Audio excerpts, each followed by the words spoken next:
Are city vehicles getting special treatment when it comes to parking tickets? People in one part of Upper Manhattan say they are, and they have had enough. 7 on your side, investigative reporter Danielle Lee is here with what she found. Danielle?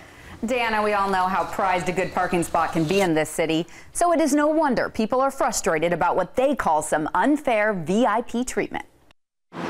Anyone with a car in New York City knows the drill.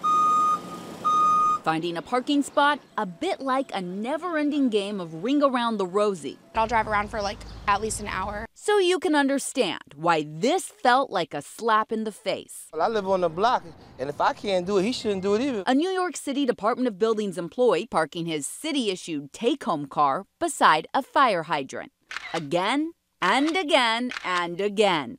Over multiple weeks at 138th and Amsterdam. You park every day. And that's a shame. New York City law prohibits parking within 15 feet of a fire hydrant. It's important for firefighters to have access in an emergency.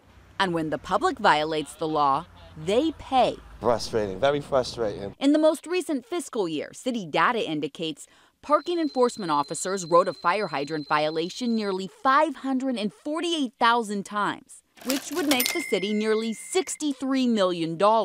So where were all of those parking enforcement officers while this guy was parking his city-issued car in front of a fire hydrant overnight? No, you don't give a ticket. They shouldn't be able to get away with that. We took our findings to the Department of Buildings. A spokesperson told us parking in front of a fire hydrant is unacceptable and added that the matter has been referred to the department's Office of Internal Affairs and Discipline. But just 3 hours after we notified them about the problem, we found that same car in front of the hydrant again. If there's a fire, it's okay if he's, if a city vehicle, people die because of him. We followed up with the city one more time and waited for that city inspector to get home from work. Why do you think it was okay for you to be parking in front of a fire hydrant?